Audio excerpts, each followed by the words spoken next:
Retail rescue is another huge thing right now that's being run as scams in different humane societies and local shelters and stuff like that. We have stopped dog breeding to the point in this country there are no cute puppies to buy. Okay, they are running pet stores out of business, not being able to sell puppies. So what are they doing now? Okay, the humane societies in big cities like Houston and Austin and Chicago and places like that are shipping in hundreds of dogs at a time from England.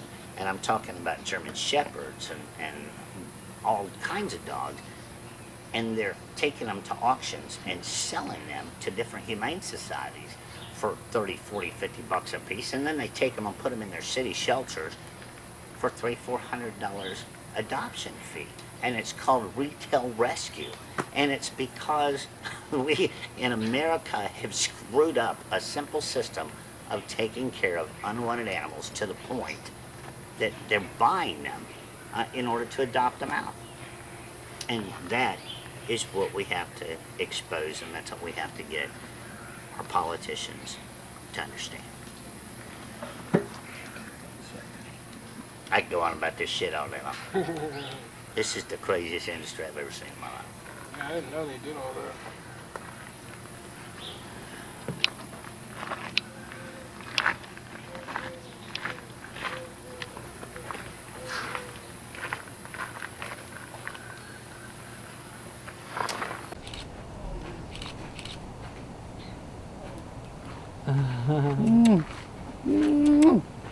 There's no ugly critter.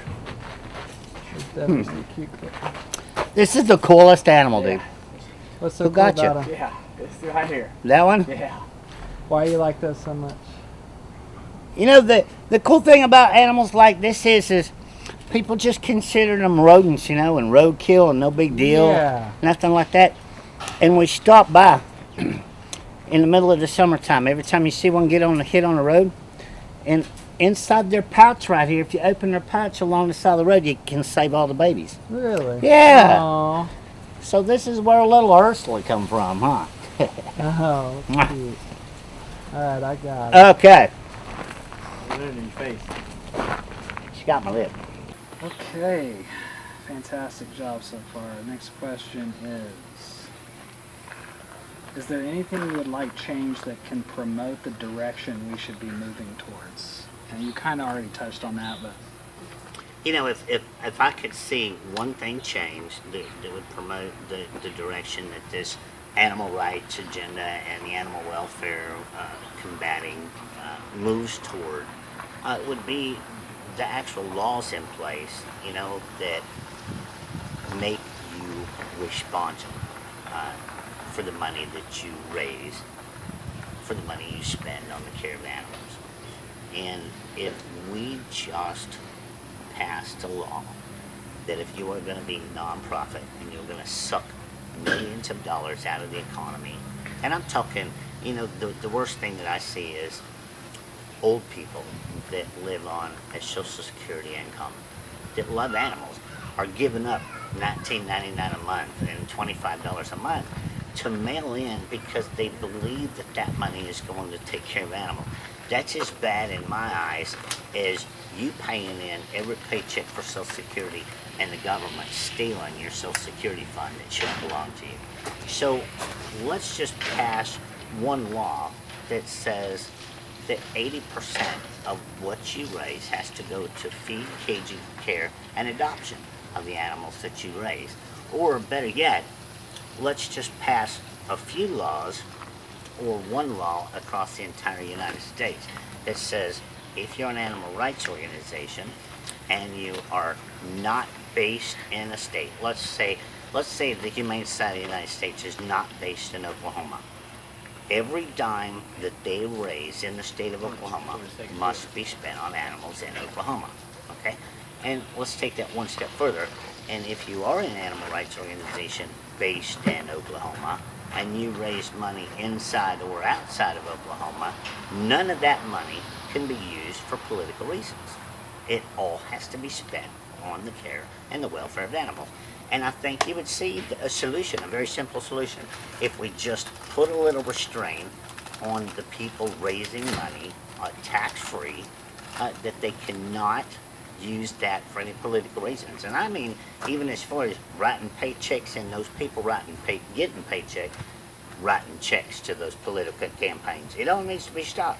And all that money needs to go to the care and welfare of exactly what it's being raised for.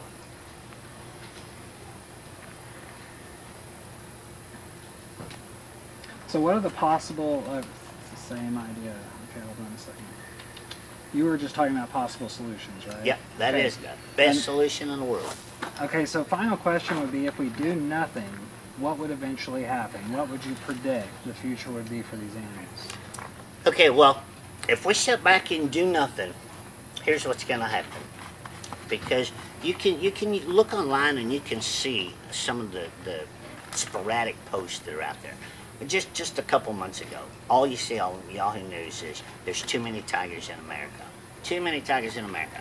And the two main people complaining about too many tigers in America would be Pat Craig at the Wild Animal Sanctuary in Kingsburg, Colorado, and Carol Baskin down there at Tampa, Florida, at Big Cat Rescue.